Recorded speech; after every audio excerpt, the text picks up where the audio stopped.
والقبلة بالرسول وإلى حضرة سيدنا الرسول محمد صلى الله عليه وآله وصحبه وسلم ثم إلى حضرات جميع إخوانه من الأنبياء والمرسلين والأولياء والصالحين من مشارق الأرض ومغاربها ثم إلى حضرة جميع الأقطاب والأوتاد والأبدال ثم إلى حضرة الحبيب العمر محمد بن سالم إلى تعليم التذكر والتذكير والنفع والانتفاع والإفادة والاستفادة والحث على التمسك بكتاب الله وسنة رسول الله صلى الله عليه وسلم الدعاء إلى الخير والدلالة على الهدى وابتغاء وجه الله تبارك وتعالى إن الله جل من الفتن والمحن ما ظهر منها وما بطن وأن يجعلنا من الذين يستمعون القول فيتبعون أحسنه إن الله يمكن أن يكون ظاهر الله ويجعل المودة والرحمة لنا ولهم برحمتك نستغيث برحمتك الكبر عندة القدسين في المنتهى العظيم وإلى حضرة النبي المصطفى محمد صلى الله عليه وسلم الفاتحة. بسم الله.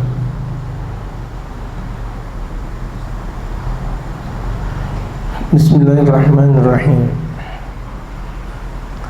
الحمد لله رب العالمين والصلاة والسلام على أشرف الأنبياء والمرسلين وعلى آله وصحبه أجمعين أما بعد. قد قال المؤلف رحمه الله تعالى وأدام النفع به وبعلومهم في الدارين آمين. قال تعدد مظاهر الرحمة في شريعتي.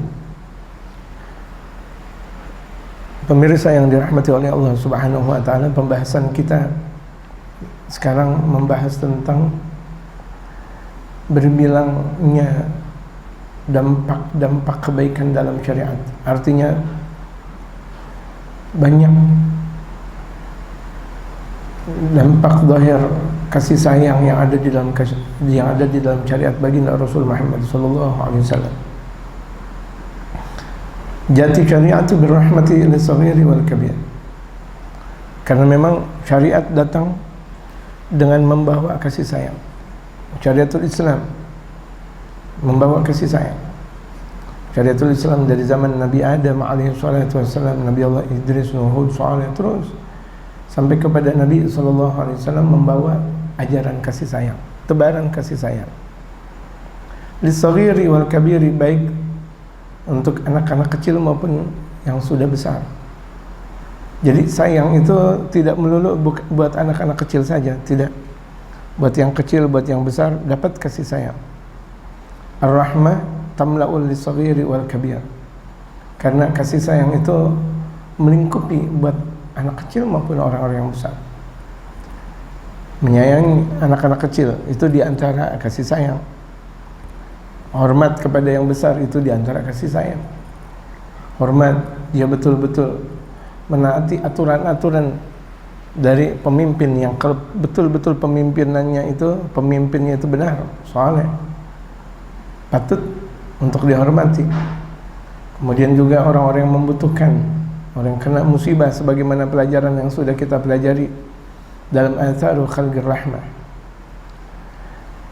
Ja'ati syari'atu birrahmati, yang syariat itu datang membawa kasih sayang hatta lil hayawanat, sampai bahkan kepada hewan. Sampai kepada hewan saja perlu kita sayang. Gak boleh kita kasar dengan hewan.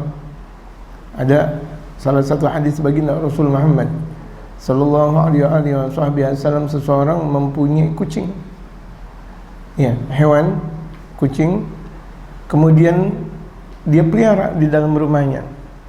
Kemudian keluar. Dalam keluarnya itu sebelumnya dia lupa untuk memberikan makan kepada kucing tersebut. Pada akhirnya mati. Lantaran matinya kucing tidak diberikan makanan, dia masuk ke dalam nerakanya Allah Subhanahu wa taala. Dan banyak akhbar yang bercerita. Ada juga di antaranya binatang-binatang yang seperti burung contohnya. Tidak dikasih makan, pada akhirnya mati. Yang pada akhirnya tersebab matinya sang kucing menyebabkan dia masuk ke dalam api nerakanya. Matinya sang burung tersebut menyebabkan dia mati dalam keadaan su'ul khatimah dan masuk ke dalam api nerakanya Allah Subhanahu wa taala. Na'udzubillah, na'udzubillah. Jadi rahmah ini bukan hanya kepada sesama muslim. Sesama muslim, kan kemarin kita sudah membahas Asyidda'u 'alal kufari ruhama'u bainahum. Asyidda'u 'alal kufar. Tegas kepada mereka orang-orang kafir. Tegas. Tapi kepada mereka orang-orang yang beriman, baginda Rasulullah ruhama'u bainahum, sayang, santun kepada mereka para sahabat radhiyallahu taala alaihim ajma'in. Sampai mereka para sahabat itu diantaranya dikatakan oleh Al-Habib Umar, yaitu Al-Ansar, yang asal dari sahabat Ansar itu asal dari dua kabilah yang datang dari Yaman kemudian menetap di Al-Madinatul Munawwarah, itu dipuji akhirnya menjadi sahabat yang namanya Al-Ansar. Kemudian itulah yang disebut dengan asyidda'u 'alal kufari ruhama'u bainahum. Ruhama, santun kepada mereka. Allahu akbar. Bahkan kalau misalnya kita lihat, wa idza qataltum, jika kalian mau membunuh binatang, gitu, membunuh fa'asinul qitlah, maka perbagus cara membunuhnya. Artinya ketika mau menyembelih binatang, perbagus. Lihat ini, kita ketika mau menyembelih binatang saja ada aturan dalam syariatul Islam, fa'asinul qitlah, maka perbagus cara menyembelihnya. Di antaranya apa? Binatang sebelum dipotong dikasih makan dulu. Sapi, kerbau, kambing misalnya, kasih makan dulu yang banyak. Sebagian mereka bahkan memandikan tuh hewan yang bakal dikurban, ya, atau yang bakal diakikahkan, dimandikan. Ada sebagian mereka ada bahkan dikasih minyak wangi dan sebagainya, atau pakai kembang. Permasalahan, apakah itu adalah bid'ah? Tidak, sedikit pun di situ tidak ada perkara bid'ah. Kembang itu kan lambang wangi. Kembang lambang wangi. Seperti kalau misalnya ada seseorang meninggal dunia kemudian dimandikan dengan kembang, nggak ada masalah. Kenapa? Lambang wangi. Seperti orang mau pengantin baru gitu. Pengantin baru kemudian pakai apa? Mandi kembang. Boleh. Itu tidak menjadi perkara bid'ah. Kenapa ketika itu binatang ketika mau disembelih dibilang bid'ah, sedangkan orang mau pengantin pakai kembang mau dikatakan tidak bid'ah? Ini kan aneh, pada sama. Itu kan lambang wangi, pakai minyak wangi dan sebagainya. Itu baginda Rasulullah dari hal yang kelihatan menurut kita kejam, membunuh, tetapi seperti itulah syariat baginda Rasul Muhammad SAW, dan itu inti rahmah. Berapa banyak kalau misalnya kita lihat banyak orang-orang tuh ketika mau menyembelih hewan, waduh, boro-boro membaca bismillah, main hancur-hancuran semuanya, masya Allah, nggak ada kata-kata bismillah. Apalagi kalau misalnya sebagian tempat yang menyembelih binatang-binatang itu adalah orang-orang kafir, tidak sah kalau misalnya menyembelih itu adalah orang-orang kafir, ya, itu dari negeri-negeri orang kafir. Binatang-binatang impor misalnya yang menyembelih adalah orang-orang kafir, tidak sah dan tidak halal. Kita tidak tahu mereka. Bukan permasalahan tahu atau tidak tahu, kalau itu berada dalam negeri orang-orang kafir, bagaimana mungkin itu binatang menjadi halal? Sementara yang menyembelih mereka, atau misalnya alat potongnya berbentuk mesin, dan mesinnya itu dimiliki oleh mereka, apakah mereka membaca bismillah? Sementara akidahnya bukan akidah bismillah, bukan akidatul Islam.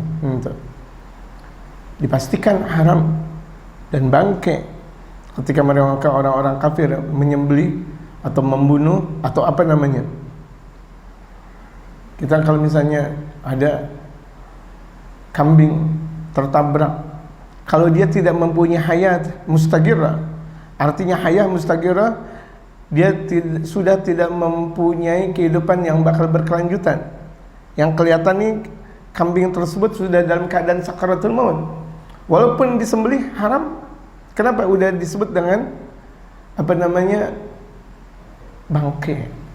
Kenapa? Itu kambing sudah kelojotan, artinya udah kelojotan kena ditabrak mobil, ditabrak apa lagi, ditabrak motor dan sebagainya, udah kelojotan tuh kambing, kemudian disembelih. Sebagian orang bilang udah mumpung belum mati. Bukan masalah belum mati, ini tidak mempunyai hayah mustagirah. Hayah mustagirah itu adalah kehidupan yang berkelanjutan. Gitu, artinya kelanjutan, tidak dalam keadaan kuat. Ini udah dalam keadaan sakaratul mautnya sang kambing, walaupun dipotong tidak sah. Ini yang menyembelih kaum muslimin, bagaimana orang-orang kafir? Jadi pemirsa yang dirahmati oleh Allah Subhanahu wa taala, tentang permasalahan memotong saja diajarkan bagaimana tuh hewan yang bakal dipotong dikasih makan dulu. Adabnya juga diantaranya dimandikan dulu, diwangikan dulu. Kemudian kita punya pisau, kita punya golok, diasah dulu. Jangan golok pun tuh disembelih tuh binatang, astagfirullahaladzim. Akhirnya tuh binatang antara hidup dan tidak. Kelojotan juga, itu tidak boleh. Nah ketika itu kemudian diteruskan, tuh binatang udah kelojotan, udah ampun-ampunan lantaran orang yang menyembelih itu mempunyai golok yang tumpul, maka ketika diteruskan jadilah tuh bangkai pula, gitu. Disembelih dengan golok yang tumpul, setengah tuh kambing atau kerbau ada masih punya kekuatan setengah lagi udah sakaratul maut. Sampai sakaratul maut itu dalam terus sampai digodot lagi, digodot lagi. Allahu akbar. Salah menyembelih saja bakal menjadi bangkai, haram hukumnya untuk dimakan. Bagaimana walaupun penyembelihan tapi tidak dengan syariat baginda Nabi besar Muhammad sallallahu alaihi wasallam. Itu rahmah di situ jamaah sekalian. Rahmah. Kalau benar kita menjalankan syariatul Islam, itu semuanya bakal menjadikan tebaran rahmah. Mau di negara, mau di masyarakat, dalam rumah tangga, itu kalau ditebarkan syariatul Islam semuanya bakal menjadi rahmah. Jati syariat birrahmati likulli dzi kabidin ratbah. Syariat datang dengan penuh kasih sayang, bahkan di setiap hati yang ada di dalam tubuh, misalnya hati-hati binatang dan sebagainya, ratbah, yang dalam keadaan masih fresh gitu. Ada seseorang mau bersedekah, ibaratnya bersedekah dengan sedekah jantung kambing misal, atau jantung sapi dan sebagainya gitu. Andaikan kita mau mengambil misal atau memberi misal, itu semuanya ada jalinan kasih sayang diajarkan oleh baginda Rasul Muhammad sallallahu alaihi wasallam. Wa ja'ala al-ajra fi muwasatiha ila hududin an dzakarat lana syari'atu.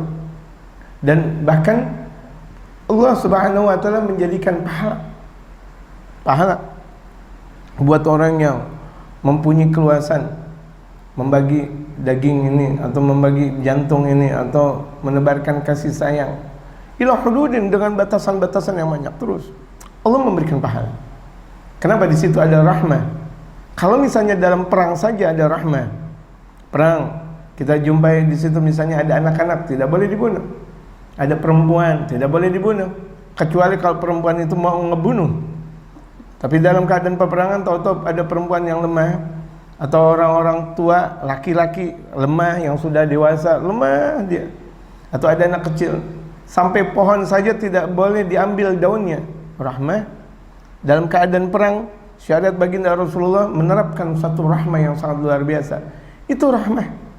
Apakah ada dalam syariat yang lain berbicara seperti itu? Tidak ada. Allahu akbar. Sampai kalau misalnya ada musuh dalam keadaan peperangan, minta bantuan air dan sebagainya, tetap kita kasih. Padahal itu adalah musuh. Itu rahmah. Rahmah lil alamin. Makanya ajaran baginda Rasulullah dikenal dengan rahmatan lil alamin buat semuanya. Buat alam semesta. Dan alam semesta bukan hanya manusia saja, jin misal. Lihat kalau misalnya ketemu dengan tulang belulang, jangan kita ambil kemudian kita sayur lagi. Itu udah makanan jin. Ya, itu udah makanan jin. Ketemu dengan tulang banyak, tulang-tulang, jangan diambil. Oh, ini buat sayur nih. Buat apa namanya? Bumbu makanan, Masya Allah. Tulang yang ada di luar itu udah makanan jin. Karena jin suka dengan tulang belulang gitu. Jadi rahmah. Jangan, itu emang bagian untuk makanan dan jin. Udah, jangan kita ambil. Gitu. Itu rahmah. Lihat, bagian jin kita ambil. Ya, bagian jin diambil. Gitu. Ada zaman atau mungkin di zaman yang memang jauh dalam ajaran syariatul Islam, dengan adanya makanan-makanan yang ada di bawah pohon yang disebut dengan makanan ancakan misalnya, ya, itu andaikan dimakan udah nggak ada rasanya, emang udah dimakan sama jin. bandel, udah ketahuan tuh diberi buat jin, diambil juga. Itu udah nggak terasa udah. Andaikan kopinya udah rasanya sudah diambil, kopinya masih ada tapi rasanya udah diambil. Rokoknya, dari mulai rokok lisong sampai rokok yang dibalut dengan yang disebut dengan rokok apa namanya, kaung namanya, KAUNGN, kaung, yang dijadikan kegemaran buat aki-aki tempo dulu atau orang-orang tua tempo dulu, kaung. Masya Allah, dengan pluk, Masya Allah. Ngambil lagi, tahu-taunya kainnya robek. Tahu-taunya apa lagi, celananya robek gitu. Makanya memang banyak ruginya kalau orang ngerokok gitu. Biasanya tuh kainnya apa namanya, rusak. Kenapa? Kena api rokok. Atau celananya rusak lagi. Kenapa? Karena ada api rokok. Makanya kan lebih baik tidak merokok daripada merokok memang. An-dzakarat lana syari'atu. Syariat menyebutkan buat kita, sejarah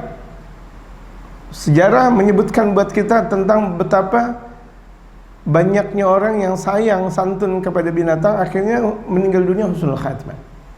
Padahal dia biadab, dia jauh dari syariat baginda Rasul Muhammad SAW. Dia tidak pernah ngaji. Bagaimana mau mengamalkan ilmu? Itu.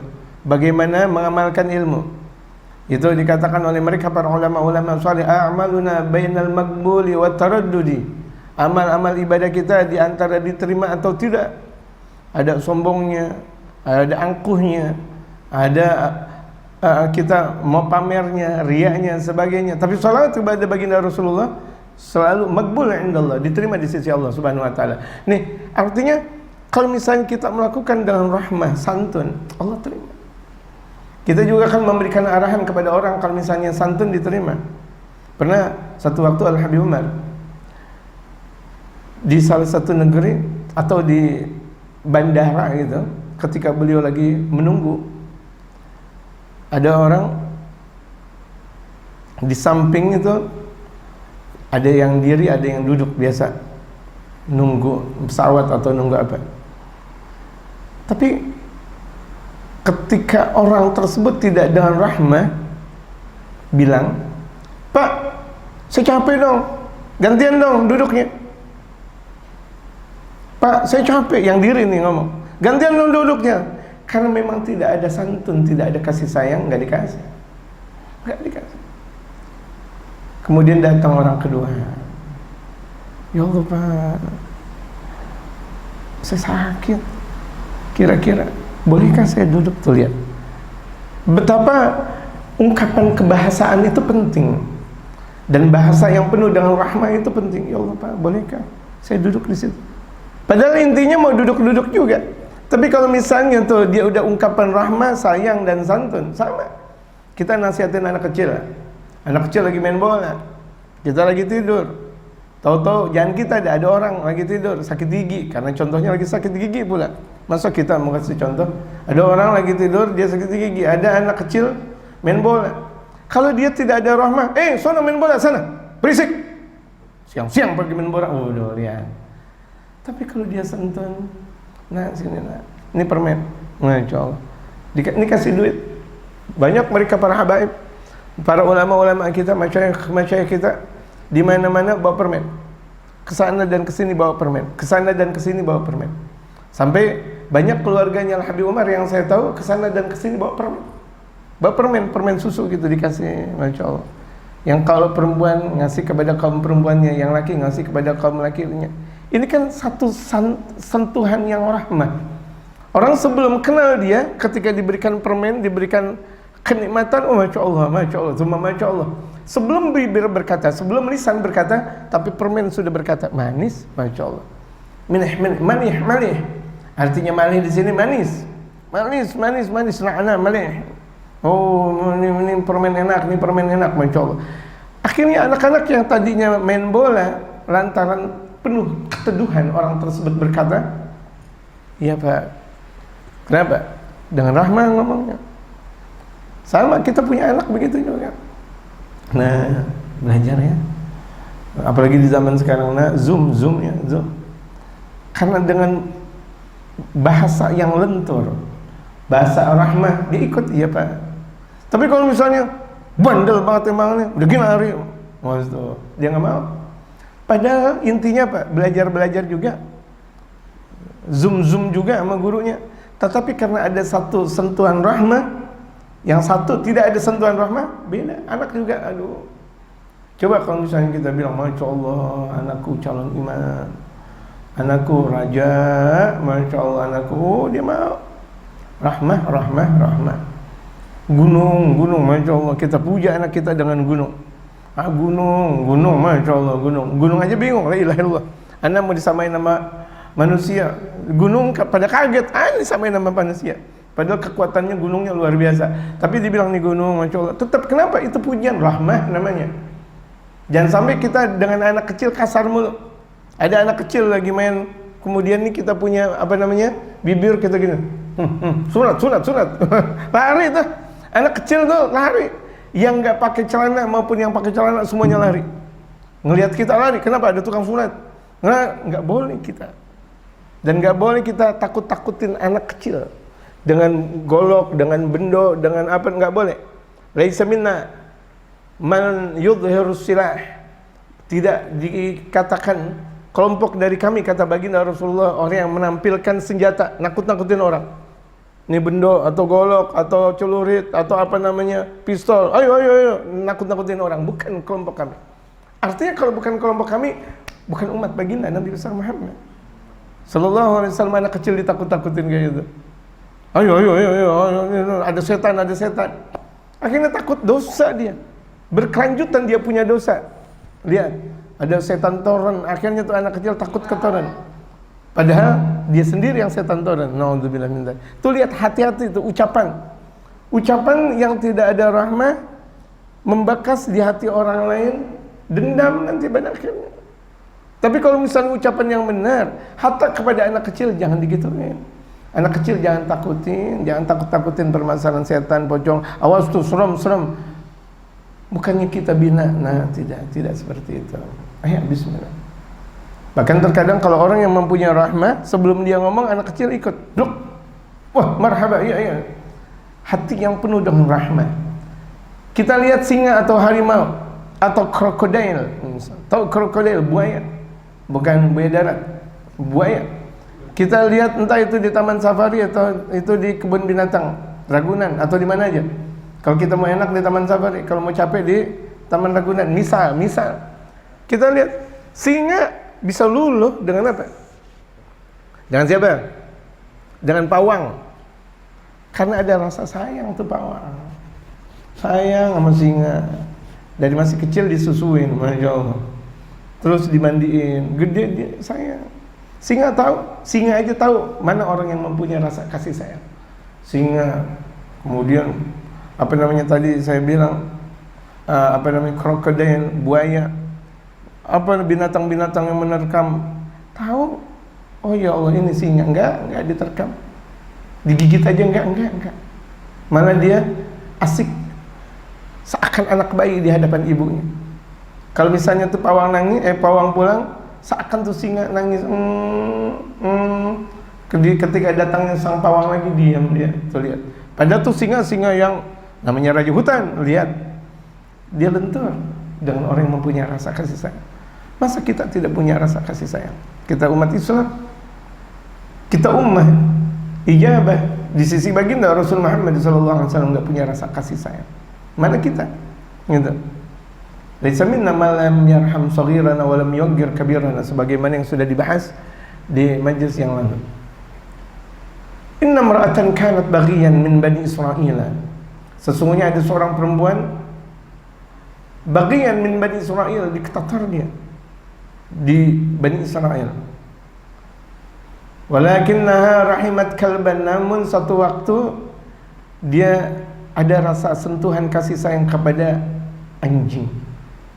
Ini kalau kita lihat telusur sejarahnya dari hadis Rasulullah sallallahu alaihi wasallam, kan banyak orang mencibir. Ini kan perkataan Imam Al-Ghazali yang ada di dalam kitab Ihya Ulumuddin. Yang andaikan ini adalah ucapan Imam Al-Ghazali, itu tetap dijadikan hujjatul hukum, hujjah hukum.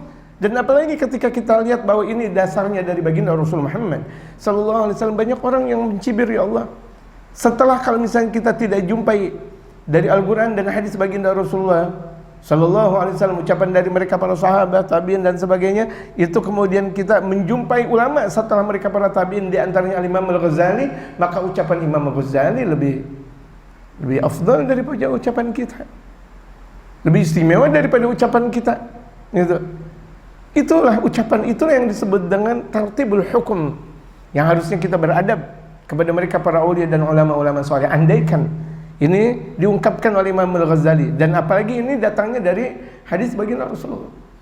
Mereka tidak kenal hadis, mereka bilang ini dhaif. Dhaif itu bukan maudhu, jamaah. Pemirsa yang dirahmati oleh Allah Subhanahu wa taala. Dhaif itu bukan maudhu. Pemahaman orang kalau yang disebut dengan dhaif itu adalah maudhu. Maudhu itu adalah palsu. Tidak sama antara dhaif dengan maudhu, lantaran dia tidak mempelajari ilmu hadis. Tidak mempelajari ilmu hadis dirayah, riwayah. Tidak mempelajari dari asbabul wurudnya.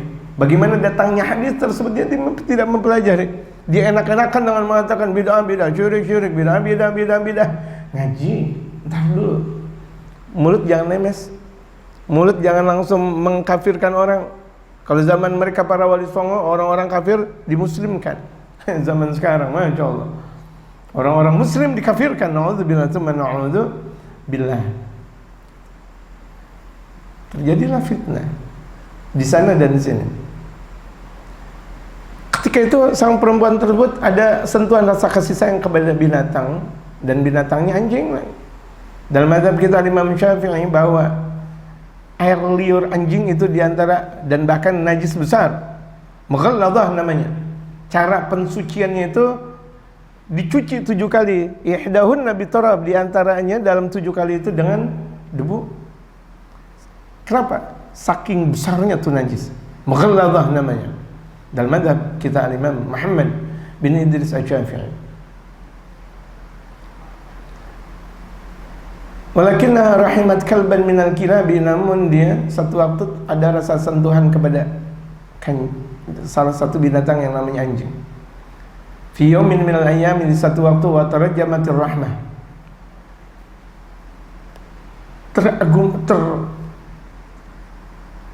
terungkap kepribadiannya itu akan kasih sayang, memberikan satu ungkapan kasih sayang, bi'amalin, dengan satu perbuatan, sadaqat fi, yang perbuatan itu adalah perbuatan yang benar yang dilakukan. Farahimahullah wa ghafara laha, kemudian Allah sayangi perempuan tersebut, padahal sebelumnya perempuan diktator, ahli maksiat, lantaran sayang sama anjing, Allah sayangi. Orang yang sayang kepada makhluknya Allah, Allah bakal sayang. Makanya jangan pernah kita bermusuhan dengan makhluknya Allah, meneror makhluknya Allah, jelek-jelekin makhluknya Allah. Kita bilang, nggak enak. Ada makanan kita bilang nggak enak, nggak boleh. Ada makanan, saya nggak suka, nggak boleh. Kalau kira-kira nggak makan, jangan bilang nggak enak, nggak boleh. Allah melaknat buat orang yang melaknat makanan. Kita nggak suka nih makanan ini, udah kita nggak makan. Jangan bilang nggak enak, keasinan. Jadi jangan-jangan yang bikin makanan ini mau kawin, Masya Allah. Dibilang mau kawin. Kenapa? Keasinan. Kalau kepanasan gimana? Waduh, kepanasan. Ini apa namanya? Mau buru-buru pulang nih biasanya. Oh, kalau kepedesan gimana? Waduh, mengartikulasi varian makanan dengan salah. Namanya tafsir batil. Tafsir batil. Astagfirullah. Allah berikan kasih sayang kepada perempuan tersebut. Padahal sebelumnya ahli maksiat. Sebelumnya maksiat besar. Ada kambing, dia ada anjing, dia sayang sama anjing. Kadang kita ada anjing, timpuk tuh anjing, astagfirullah. Udah tuh anjing ibaratnya jalannya dengan kaki yang terpangkar pengkor, artinya pengkor, disambit, ya udah kesian, jangan hatta sama anjing, jangan disambit, jangan sambit anjing. Atau ada buah-buahan orang, seperti apa? Mangga orang, disambit juga nggak boleh.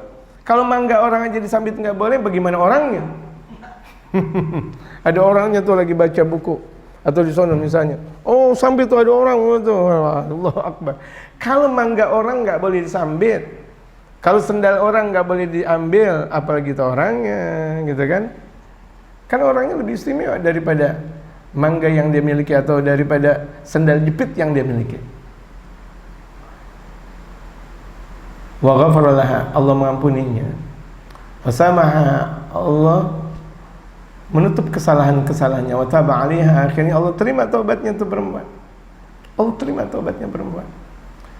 Wa wafaqaha li husni taubati, kemudian Allah memberikan taufik kepada perempuan tersebut dengan sebenar-benar taubat. Ahli maksiat taubat lantaran apa? Sayang kepada anjing, sayang. Bagaimana kalau sayang sama nenek-nenek? Ya kan, sayang sama nenek-nenek, ya Allah, jalan. Kasihan, bantu dia. Ada anak-anak kecil yang ada di sana dan di sini, masya Allah. Kenapa kita tidak ada rasa sentuhan kasih sayang kepada mereka? Enggak gemar memberi kepada mereka. Dan terkadang mereka bahkan laisa lahu ab, tidak mempunyai bapak, yaitu orang miskin, orang yatim. Sentuni anak-anak yatim, kasihan mereka. Karena anak yatim tidak mempunyai bapak. Andaikan mau dipilih, mau punya bapak atau nggak punya duit, tetap dia pilih mau punya bapak. Biarin nggak punya duit, biarin.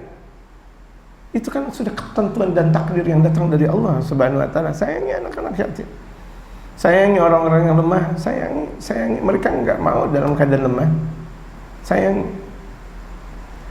Yaqulu anha sallallahu alaihi wasallam, sampai baginda Rasul berbicara tentang perempuan tersebut.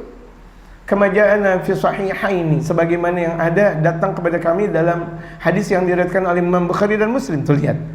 Jadi ini dasar hadis dari Rasulullah. Jangan gampang-gampang banget kita akan ini kitab Ihya Ulumuddin. Kitab Ihya Ulumuddin Al-Imam Al-Ghazali, kalau misalnya beliau banyak pada zamannya banyak ulama-ulama pun yang hasud kepada Imam Al-Ghazali. Ini kaliber Imam Al-Ghazali. Sehebat Al-Imam Al-Ghazali, banyak mereka para ulama hasud kepada Imam Ghazali, hasud kepada Al-Imam Al-Ghazali. Beliau salat 2 rakaat berjumpa dengan baginda Rasulullah. Ma hajatuka ya Ghazali, apa hajat engkau ya Ghazali? Ini ya Rasulullah, orang-orang bilang katanya ini adalah hadis yang lemah atau bagaimana ya Rasulullah? Ini hadisku, sajil ya Ghazali, uktub ya Ghazali, tulis ya Ghazali, tulis. Tidak ada dikatakan oleh Imam Ali Habsyi, wali yang bisa langsung berjumpa dengan baginda Rasulullah secara langsung, kecuali itu mempunyai keahlian yang sangat tinggi di sisi Allah. Kibaril awliya, di antara pembesar mereka para awliya Allah. Anna istadda bihal atashu, bahwasanya satu waktu berkesangatan dahaganya. Falam tajid illa bi'aran, dia tidak menjumpai kecuali di situ ada sumur, laisa 'alaiha dalwun, yang tidak ada embernya, wala rajan, dan tidak ada padasan, tidak ada ember, tidak ada padasan. Fakharajat tsumma tala'at, kemudian akhirnya dia masuk ke sumur, kemudian dia keluar dari sumur lagi, naik gitu. Ngambil apa? Ngambil air. Emang udah dalam keadaan apa? Aus. Wa tala'at tsumma tala'at, kemudian ketika naik di permukaan sumur, faidan bikalbin yalhad, ketika itu ada seekor anjing yang dalam keadaan menggonggong tapi lemah, guguk gitu ibaratnya. Kalau yang lagi kasar kan guguk gitu, ini guguk, oh, lemes sekali itu anjing. Hawalayil bi'r, yang ada di sekitar sumur tersebut.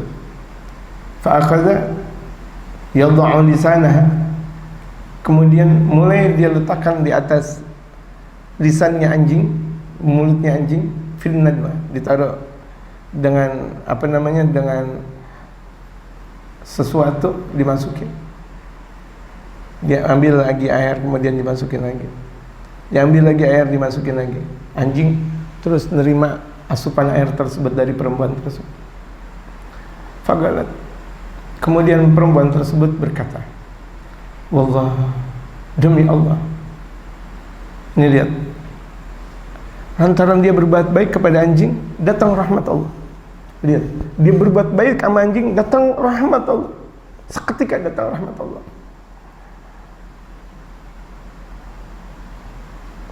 Wallah asaba hadzal kalba min al-'atashi, wallahu asaba hadzal kalba min al-'atashi mithal ladzi asabani. Allah memberikan anjing ini dahaga sebagaimana Allah memberikan aku juga dahaga. Awalnya aku dahaga banget, makanya saking dahaga masuk mana? Ke sumur. Akhirnya dia ngeliat anjing sangat-sangat dahaga, diumpamakan seperti dia. Akhirnya karena memang airnya sudah habis, faraja'at ilal bi'ri maratan ukhra, kembali ke sumur lagi. Wa akhrajat khuffaha, akhirnya dia keluarkan khufnya. Khuf itu sepatu, bukan sendal, bukan, khuf yang biasa dilakukan dan sunnah baginda Rasul Muhammad SAW, yang terbuat dari kulit, tapi tidak sendal, tidak sepatu, tapi namanya khuf. Dia diambil khufnya dari kakinya, famalatu bil ma, kemudian diambil air dari khuf itu, diambil air sumur, wa wada'atuhu fi fiha, kemudian air tersebut ditaruh di mulutnya, wa amsakatuhu bih, kemudian ditarik lagi hatta tafa'at, sampai terangkat, wasagat dari kalba, yang pada akhirnya ketika sudah terangkat air tersebut dikasih minum tersebut kepada anjing. Faghafarallahu tabaraka wa ta'ala laha, kemudian Allah ampuni dosanya. Perilaku rahmah, Allah ampuni perempuan tersebut. Kenapa? Membantu, menolong. Yang dia tolong adalah makhluknya Allah Subhanahu wa ta'ala. Dia, Allah Maha tahu siapa yang menolong hambanya. Allah Maha tahu siapa yang menolong makhluknya. Allah Maha tahu. Wallahul mu'in, dialah Allah yang Maha menolong. Jadi kalau misalnya kita menolong siapapun, orang nggak tahu, biarkan. Kenapa? Allah Maha tahu. Oh, misalnya kita membersihkan majelis, membersihkan pesantren, masjid, musola dan sebagainya, orang-orang tidak tahu, nggak ada masalah. Itu yang dilakukan diantaranya oleh Sayyidina Imam Syekh Abu Bakar bin Salim. Berbelas-belas tahun beliau dari kota Lisik menuju Tarim, itu setiap malam itu kerjanya memberikan air di masjid-masjid dari Lisik menuju ke kota Tarim. Sampai pada akhirnya balik lagi ke masjidnya sampai subuh. Allahu Akbar. Tengah malam. Setiap malam itu dilakukan oleh Sayyidina Imam Syekh Abu Bakar Salim. Masjid-masjid yang ada, tahu-tahu paginya udah ada tuh air. Diambil. Capek zaman dulu. Ngambil air dari sumur gitu. Yang kalau misalnya kita lihat banyak orang ngambil air di kepentok di sini lagi. Atau ngambil air di kerek, kemudian banyak penderitaan. Kalau zaman sekarang langsung ada air. Yang seharusnya kita lebih banyak bersyukur kepada Allah Subhanahu wa ta'ala. Itu dilakukan oleh seperti itu oleh Syekh Abu Bakar bin Salim. Enggak mengharapkan upah, enggak mengharapkan pamer, enggak mengharapkan dia, mengharap ridhonya Allah Subhanahu wa ta'ala. Kita mau melakukan ini biar orang tahu, melakukan ini biar orang tahu, astagfirullahaladzim, ketinggalan zaman. Hati kita udah banyak rusaknya, tetapi kita mau melakukan sesuatu karena orang. Udah terlanjur rusak, minta diopenin sama orang, astagfirullahaladzim. Wa qad warada an Kabsyah binti Ka'ab bin Malik. Telah datang hadis ini dari Kabsyah, seorang perempuan, binti Ka'ab bin Malik, wa kana tahta ibni Abi Qatadah. Ketika itu beliau masih menjadi bawahannya Abi Qatadah, artinya istrinya. Anna Abu Qatadah sahib Rasulullah sallallahu alaihi wasallam, bahwa Abu Qatadah itu sahabatnya Rasulullah. Dakhala, satu waktu beliau masuk, fasaqabat lahu wudu'an, faja'at hirratun facharibat minhu fa'asgha lahal ina hatta charibat. Ketika itu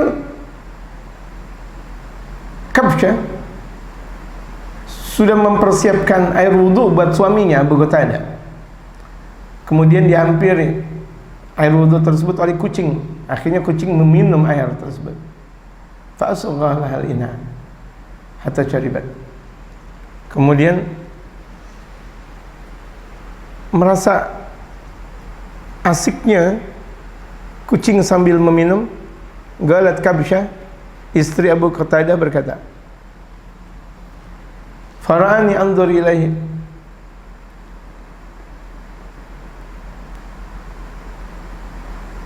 fara'ani anzur ilaihi, ketika aku melihatnya, faqala ata'jabina ya ibnata akhi, apakah engkau tertarik wahai perempuan saudaraku? Faqultu, kemudian Kabsyah tersebut berkata, na'am, ya. Qala inna Rasulullah sallallahu alaihi wasallam qala, sesungguhnya Rasulullah bersabda, innaha laysat binajisin, air liur kucing tidak menjadi najis. Minat tawafina alaikum wat tawafat, lantaran kucing itu diantara binatang yang membantu kalian di rumah. Kan diantara yang membantu pekerjaan di rumah kucing diantaranya. Diantaranya buat pecinta kucing. Ada sebagian memang tidak suka kucing, nggak ada masalah. Gitu. Aynaha tagumu bima'dil khidmati fil bait, bahwa kucing itu bisa melakukan sebagian pekerjaan rumah. Gitu. Artinya dipuji. Biarkan kucing tersebut minum air tersebut, biarkan. Artinya betapa sahabat Rasulullah Abu Qatadah itu memberikan pujian besar kepada istrinya. Ya, pujian besarnya apa? Dibiarkan kucing minum air yang padahal air tersebut buat wudhu suaminya. Gitu. Ya Allah, saya ingin kita menyayangi binatang. Allah yang maha mencipta. Allah maha tahu ketika hamba atau ketika makhluknya ditolong. Allah maha tahu. Allah yang maha menolong. Tadi dikatakan dialah Allah yang maha menolong. Amtalat siratun Nabi Mustafa Muhammad sallallahu alaihi wasallam bimulatafatihi, dan sungguh sangat banyak sejarah Rasulullah dengan lemah lembutnya, baik yang kecil maupun yang besar. Alaihi salatu wassalam. Baginda Rasulullah sama anak-anak kecil santun, kepada yang sudah dewasa santun, kepada yang perempuan santun, yang laki santun, dan bahkan sampai kepada musuhnya Rasulullah santun. Satu waktu Abu Lahab, paman baginda Rasul Muhammad sallallahu alaihi wasallam, menyuruh sahabat-sahabatnya untuk mendatangkan Rasulullah, seraya berkata bahwa pamannya sakit, tolong jenguk. Siap Abu Lahab untuk tiduran, pura-pura sakit. Tapi sebelum di tempat tidurnya itu, si Abu Lahab menyiapkan apa? Bolangan, lubang besar. Besarnya nggak besar-besar banget. Kemudian ketika Nabi SAW sudah dipanggil, lembut. Rasul tahu bahwa pamannya ini kejam, tahu. Tapi beliau melihat bahwa ini adalah pamannya. Ada adab dari anak, yaitu baginda Rasul Muhammad SAW kepada pamannya, ada adab tersendiri.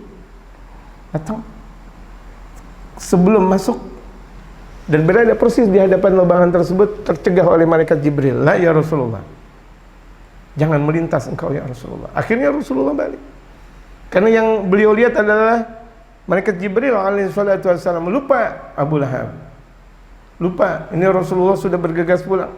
Akhirnya yang pura-pura sakit, akhirnya dia lari dan memanggil Rasulullah, ya Muhammad, dia kejar Nabi Muhammad. Akhirnya dia sendiri yang jatuh. Makanya dalam salah satu ungkapan Arab, barang siapa yang menyiapkan lubang, dia yang terjatuh dalam lubang tersebut. Itu dalam satu peribahasa, siapa yang menyiapkan lubang, dia yang terjatuh. Berapa banyak orang yang ahli pedang, dia mati di pedang. Berapa banyak orang yang ahli senjata, dia mati di senjata. Dan berapa banyak orang yang ahli binatang, dia mati dengan binatang. Allahu Akbar. Orang yang melakukan kebaikan, dia meninggal dengan kebaikan. Tuh lihat, mautul mar'i ala ma'a sya'alih. Dalam salah satu sabda Rasulullah, mautul mu'min ala ma'a sya'alih. Meninggalnya seseorang tergantung apa yang telah dilakukan di masa hidupnya. Meninggalnya seorang mukmin, meninggal dunia tergantung apa yang dia lakukan di masa hidupnya. Hatta lamma ra'ahul Agra' bin Habis, tatkala baginda Rasulullah dilihat oleh Agra' bin Habis.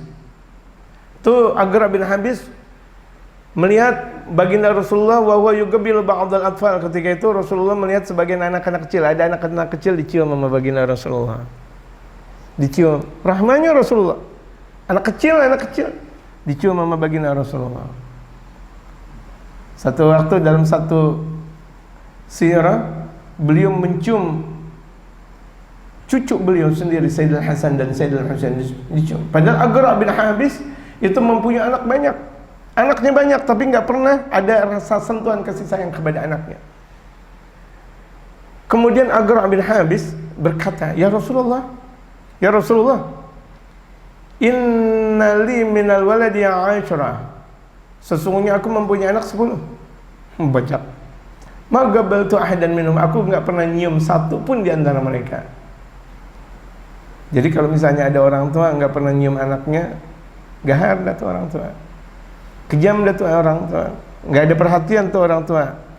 Jadi kalau misalnya ada orang tua nyium kepada anaknya, santun, belas, kasih sayang, itu berarti sayang. Rasulullah ketika di dalam rumahnya kedatangan Sayyidatuna Fatimah, beliau berdiri dan beliau mencium di antara hidung dan bibir Sayyidatuna Fatimah Az-Zahra. Dan Rasulullah dicium di keningnya oleh Sayyidatuna Fatimah. Begitu juga ketika baginda Rasulullah datang ke rumah Sayyidatuna Fatimah, berdirilah Sayyidatuna Fatimah mencium baginda Rasul Muhammad sallallahu alaihi wasallam. Dan ini yang seharusnya terjadi antara orang tua dan anak. Sini nah dicium, dininak manjakan. Kalau orang tua tidak meninak manjakan orang anaknya, emang meninak manjakan siapa kalau begitu jadinya? Ya kan? Memanjakan tapi tidak berlebihan. Kan mencium anak tidak berlebihan. Itu diantara rasa sayang, diantara lemah lembutnya seseorang. Jangan nama anaknya kasar, anaknya disuruh-suruh mulu. Nak, ambil ini. Nak, ambil itu. Anak bukanlah robot. Anak bukanlah selalu untuk disuruh. Apalagi kalau kita mempunyai anak, jangan biasakan tuh anak untuk selalu disuruh di sana dan di sini. Kenapa? Bisa jadi kalau misalnya anak udah kebanyakan disuruh, kemudian dia melawan, akhirnya dapat dosa dan kita kebagian dosa. Makanya mereka para ulama-ulama lihat kalau misalnya mereka punya pondok pesantren dan sebagainya, kalau ada area yang kotor atau gimana, nggak mau nyuruh anaknya walaupun anaknya santri, tapi nyuruh yang lain, santri yang lain. Kenapa? Khawatir kalau anaknya nggak mau, dia kedapatan dosa. Enggak. Santri yang lain bersihin, santri yang lain. Akhirnya anak tersebut menjadi seakan pangeran di dalam pesantrennya, nggak ada masalah. Cuma diajarkan lagi di dalam rumah. Kan kita terkadang tidak tahu. Oh, terkadang nih masya Allah kok guru memanjakan anak betul. Makanya tidak ada buruk sangka kepada guru atau yang disebut dengan orang tua guru. Karena tidak ada buruk sangkanya kepada mereka. Di dalam rumah diajarkan lagi, nah, diajarkan sopan santun, nah, diajarkan adab, nah, yang dimana santri yang lain tidak tahu, ketika itu berduaanlah antara orang tua dengan anaknya, diajarkan ini dan itu, diajarkan adabnya, bahkan bisa lebih, dalam keadaan santainya, dalam keadaan makannya, dalam keadaan ngetehnya. Tuh lihat, sentuhan yang langsung. Ketika sentuhan yang langsung diungkapkan, ilmu bakal berketerusan banyaknya. Ya Allah, beruntung buat orang-orang yang mendapatkan kasih sayang dan yang menebarkan kasih sayang.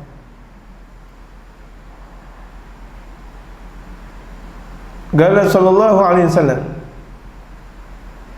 kemudian Rasulullah bersabda, "Aw amliku laka an naza'allahu min qalbika rahmah."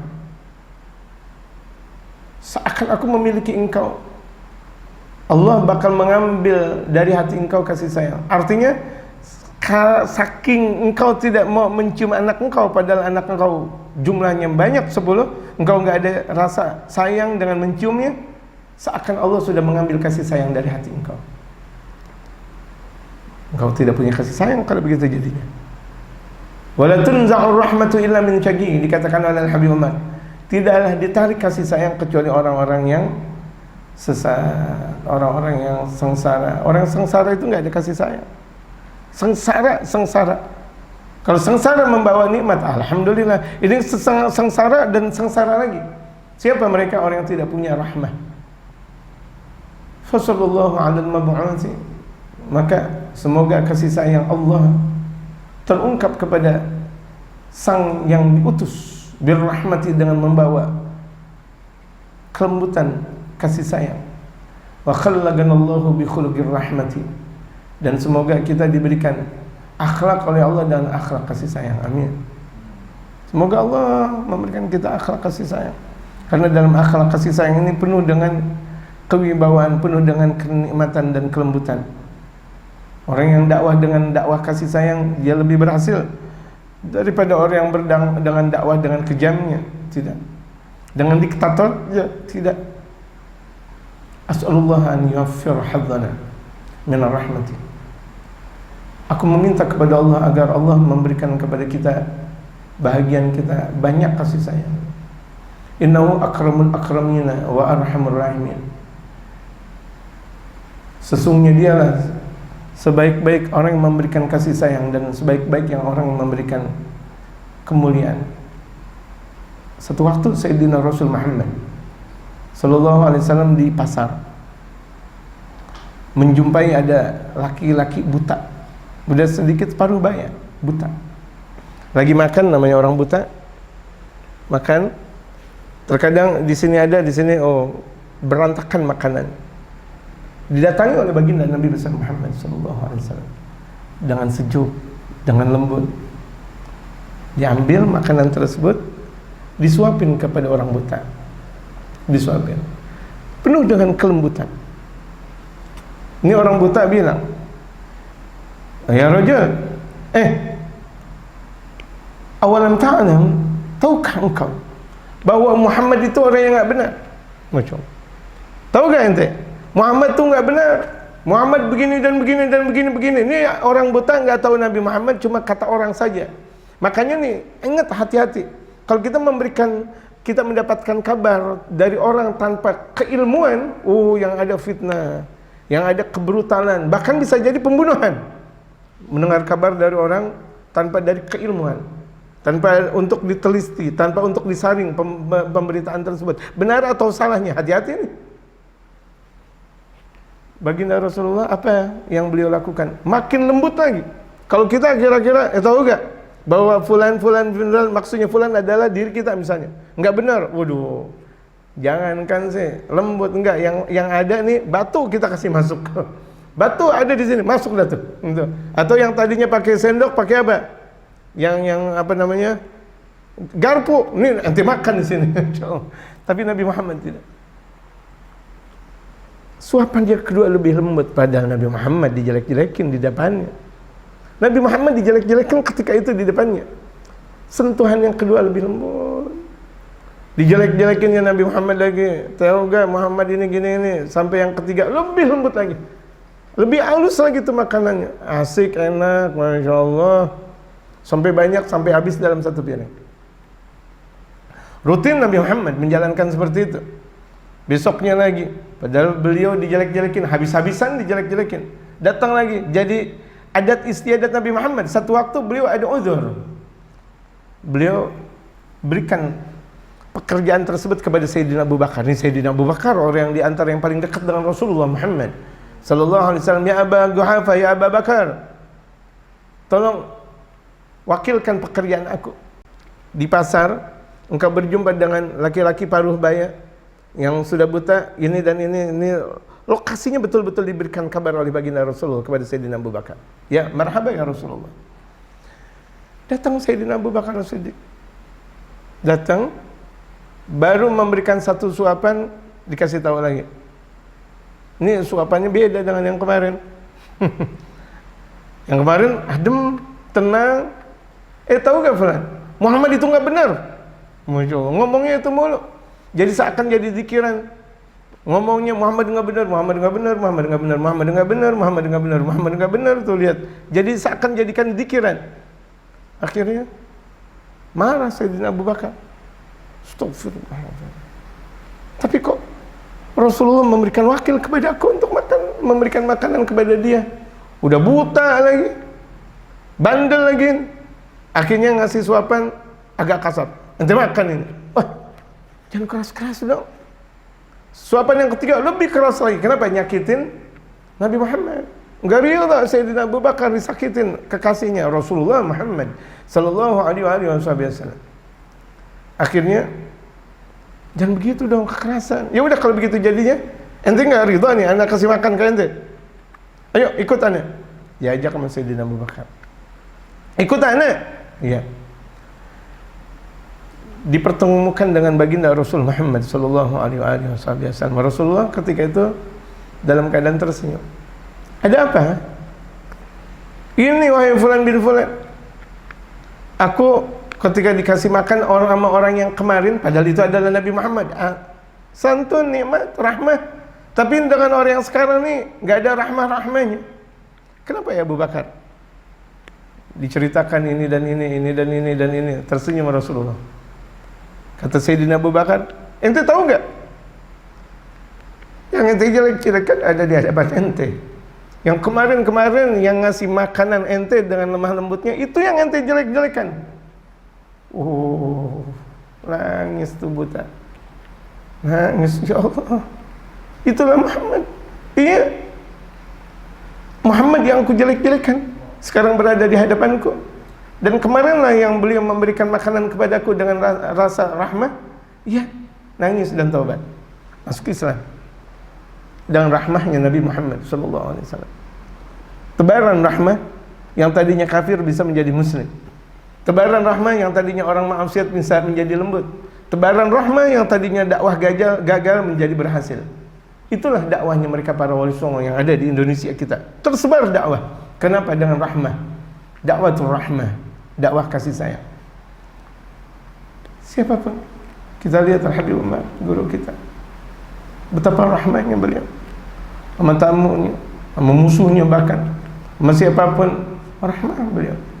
Sama murid-muridnya super rahmah, sama keluarganya, Masya Allah. Tuh lihat, apalagi sama mereka para aulia, para ulama-ulama saleh, Masya Allah. Itulah yang dilakukan oleh Habib Umar. Wajar kalau kita lihat dakwahnya Habib Umar, alhamdulillah melesat dengan berkahnya. Kenapa? Ada sentuhan rahmah. Wassallallahu ala sayyidina Muhammadin wa ala alihi wa sahbihi ajma'in. Walhamdulillahi rabbil alamin. Al-Fatihah wal qabul. Alhamdulillahi Nabi Mustafa Muhammad sallallahu alaihi wasallam. Al-Fatihah.